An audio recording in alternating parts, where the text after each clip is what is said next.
రాజ్యాంగబద్ధమైనటువంటి బాధ్యత కలిగినటువంటి పదవిలో ఉన్న మంత్రి గారు పవన్ కళ్యాణ్ గారు ఈరోజు రాష్ట్రంలో ఎక్కడ చూసినా కుల ప్రస్తావన మత ప్రస్తావన తెస్తూ మతాల మధ్య చిచ్చు పెట్టే విధంగా మాట్లాడుతున్నారనేటువంటిది ఈరోజు జరుగుతున్నటువంటి చర్చ. మరి ఒక ఉగ్రవాద దాడిలో జనం చనిపోయినా లేక ఇంకెక్కడ ఏదైనా ఉదంతం జరిగినా ప్రతి చోట తిరుపతి అయినా ఇంకొకటైనా కూడా మతాల ప్రస్తావనే తీసుకుని వస్తూ మతోన్మాదాన్ని మత చిచ్చుని తీసుకుని వచ్చే విధంగా ప్రయత్నం చేయటం ఏమిటనేటువంటిది ఒకవైపు అయితే, పేదలకు అన్యాయం జరుగుతూ ఉంటే తన నియోజకవర్గంలో ఉన్నటువంటి పేదలు అన్యాయానికి గురైతే కనీసంగా పట్టించుకోకుండా నాకు కులం అంటే నచ్చదు, మతం అంటే నచ్చదు, మత ప్రమేయం లేనటువంటి రాజకీయం అని పార్టీ అని చెప్పుకుంటూ ఎస్సీ ఎస్టీలు అని అంటుంటే ఎందుకు ఊరుకుంటారు మీరు, నేను ఊరుకోను అని మాట్లాడి ఏ కులం కూడా వెనకేసుకురాదు. రెడ్డి సామాజిక వర్గం వెనకేసుకురాదు, కాపు సామాజిక వర్గం వెనకేసుకురాదు, కమ్మ సామాజిక వర్గం వెనకేసుకురాదు. ఏ సామాజిక వర్గం కూడా దళితులతో సహా బీసీలతో సహా అన్ని కులాల్లో మనవాడు తప్పు చేస్తే నిలదీయాలి. ఫస్ట్ మనం నిలదీయాలి మనవాడు తప్పు చేస్తే.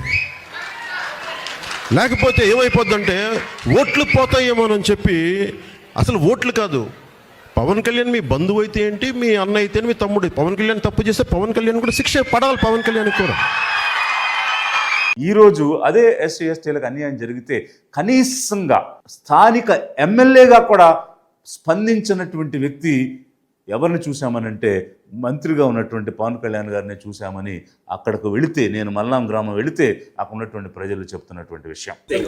రాలేదు సరిగదా సార్, ఎక్కడ కూడా మాట్లాడలేదు సార్.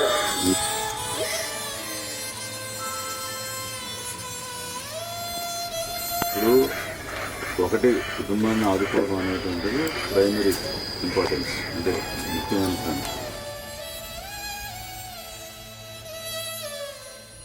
మీరు శ్రీకాకుళంలో ఒక కాపు కమ్యూనిటీకి చెందిన వ్యక్తి చనిపోతే వెళ్తారు, కావలిలో ఒక బలిజ కమ్యూనిటీకి చెందిన వ్యక్తి చనిపోతే వెళ్తారు. వెళ్ళండి, మీరు స్వజాతి కోసం నిలబడండి, మేము అభినందిస్తున్నాం, ఆహ్వానిస్తున్నాం. అయితే తన వారికి ఒక రకంగా కాని వారికి ఇంకొక రకంగా ప్రవర్తించడం అనేటువంటిది ఒక రాష్ట్ర మంత్రిగా మీకు చెల్లదు. ఎందుకనంటే రాష్ట్రానికి మంత్రి మీరు, అంతేగాని ఒక జాతికో ఒక మతానికో మంత్రి కాదు మీరు. ప్రతి ఒక్కరిని కూడా సమదృష్టితో చూడాలి, అందులోనూ పేదల పక్షాన నిలబడాలి. ఎందుకంటే పేదలకు అన్ని రకాల అవకాశాలు ఆస్తులు లేవు కాబట్టి వాళ్ళు పేదరికంలో మగ్గిపోతున్నారు. అలాంటి వాళ్ళ వైపు మనం పక్షపాతంగా ఉండాలి, అలాంటి వాళ్ళ వైపు మనం బయాస్గా ఉండాలి. అంతేగాని వాళ్ళకు అన్యాయం జరిగితే కనీసంగా స్పందించకపోవడం ఏమిటి? ఇది లిబరేషన్ కాంగ్రెస్ పార్టీ నుంచి మిమ్మల్ని నిలదీయటమే కాకుండా ప్రజల నుంచి వస్తున్నటువంటి ఆవేదన, ఆక్రందన మీ దృష్టికి తీసుకొని వస్తూ ఉన్నాం.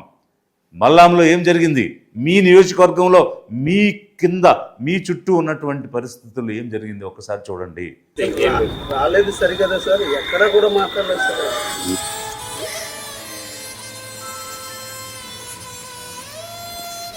ఇప్పుడు ఒకటి కుటుంబాన్ని ఆదుకోవడం అనేటువంటిది ప్రైమరీ ఇంపార్టెన్స్, అంటే ముఖ్యమైన పని. జల్లి బాబు అనేటువంటి ఇంటిలో, ఒక కాపు కమ్యూనిటీకి చెందినటువంటి వ్యక్తులు ఇంటిలో ఎలక్ట్రిసిటీ ప్రాబ్లం వస్తే సురేష్ అనేటువంటి ఒక షెడ్యూల్ కాస్ట్కి సంబంధించినటువంటి వ్యక్తి వెళ్ళి రిపేర్ చేసినటువంటి సందర్భం. మరి ఆ సందర్భంలో ఏం జరిగింది, కరెంట్ షాక్ కొట్టి అతను చనిపోవటం జరిగింది. మరి ఆ విధంగా చనిపోయినటువంటి వ్యక్తి నిరుపేద కుటుంబానికి చెందినటువంటి వాడు. నేను వెళ్ళి చూశాను. నేను వెళ్ళినటువంటి సమయంలో అక్కడ ఎక్స్ ఎమ్మెల్యే వర్మ గారు కూడా అదే సమయంలో ఆ ఇంటిని, ఆ కుటుంబాన్ని పరామర్శించడానికి వచ్చున్నారు. ఇల్లు లేక ఇల్లు కట్టుకోవాలని పునాది వేసుకుని గుడిసెలో నివసిస్తున్నారు. 2 సంవత్సరాల నుంచి స్తోమత లేక వాళ్ళు ఇల్లు నిర్మాణం చేసుకోలేకపోయారు.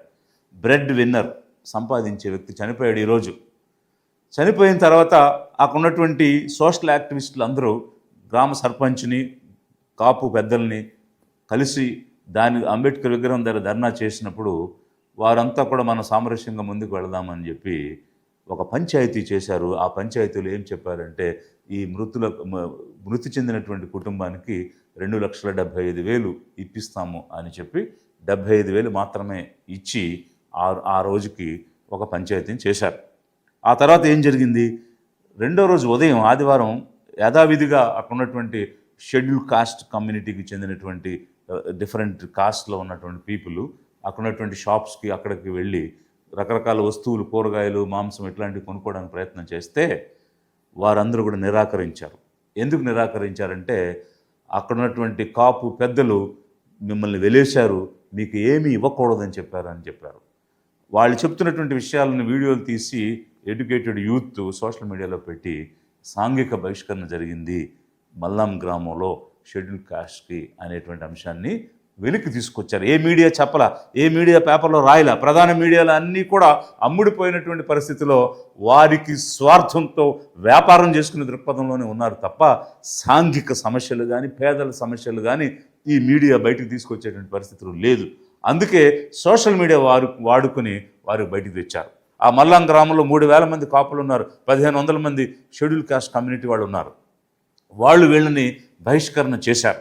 మరి స్థానిక శాసనసభ్యునిగా మీ బాధ్యత ఏమిటి? స్థానిక శాసనసభ్యునిగా ఆ ఆఫీసర్స్కి ట్రాన్స్ఫర్లు చేయడానికి రికమెండేషన్ లెటర్లు ఇవ్వడము, లేకపోతే నాకు ప్రమేయం లేకుండా ఇక్కడ ఇసుక లారీ వెళ్ళకూడదు, లేకపోతే ఒక కాంట్రాక్ట్ రాకూడదు అని చెప్పడమా? లేకపోతే ప్రజల సమస్యలు పరిష్కరించడం కోసం ప్రజాప్రతినిధిగా మీరు ఎన్నికయ్యారా? ఈరోజు రాష్ట్రంలో ఏం జరుగుతుందంటే ప్రజాప్రతినిధులుగా ఎన్నికైనటువంటి ఎమ్మెల్యేలు ఆ ప్రతినిధులుగా చట్టసభలోకి వెళ్ళి అసెంబ్లీలో చట్టాల గురించి మాట్లాడి కార్యనిర్వాహక వర్గం ఎగ్జిక్యూటివ్ మినిస్ట్రీ ఏ విధంగా పనిచేస్తుంది, వారు పనితీరు ఎలా ఉందని రివ్యూ చేయటం మానేసి ఉద్యోగుల రికమెండేషన్ లెటర్స్, ఇసుక లారీల గురించి, మైనింగ్ గురించి వెళుతున్నారు. అది అసలు వాళ్ళ ఉద్యోగమే కాదు, వాళ్ళ డ్యూటీనే కాదు. మరి మీ నియోజకవర్గంలో చనిపోయిన వ్యక్తి ఒక జనసేన క్రియాశీలక సభ్యుడు. ఎన్రోల్మెంట్ కూడా చేస్తున్నారు, సభ్యత్వానికి సంబంధించినటువంటి ఎన్రోల్మెంట్ ఉంది, ఒక ఐడెంటిటీ కార్డు ఉంది. పార్టీ వర్కర్, జనసేనకు సంబంధించినటువంటి వ్యక్తి చనిపోయాడు, ఎలాంటి స్పందన లేదు. కార్యకర్తల కోసం వెన్నుదన్నుగా నిలబడే జనసేన పార్టీ ఇదా? జనసేన అధ్యక్షుడు మీరా? ఇది ప్రజల తరపున లిబరేషన్ కాంగ్రెస్ పార్టీ నుంచి నేను అడుగుతున్నాను, ప్రశ్నిస్తున్నాను. ఎందుకు మీరు కావలి వెళ్ళారు, అక్కడ పరామర్శించారు, ఆహ్వానిస్తున్నాం, అభినందిస్తున్నాం. 50 లక్షలు ప్రకటించారు ఆ కుటుంబానికి. పెద్ద ఎర్నింగ్ మెంబరు చనిపోయాడు కుటుంబంలో, మధుసూదన్ గారి కుటుంబంలో. సో మనందరి తరపున, మీ అందరి తరపున, పార్టీ తరపు నుంచి ఆయనకి ఒక 50 లక్షల రూపాయలు ఆయన కుటుంబానికి అందజేస్తున్నారు. కమ్యూనిటీ కోసం నిలబడ్డారు, ఒప్పుకున్నాం. కానీ పేదల కోసం కూడా నిలబడాలి కదా. నేను లిబరేషన్ కాంగ్రెస్ పార్టీ నుంచి గతంలో ఒక రిక్వెస్ట్ చేశాను మీకు. ఏమంటే మీకోసం పనిచేసిన జాతి కోసం మీరు నిలబడరా? మీరు నిలబడాలి.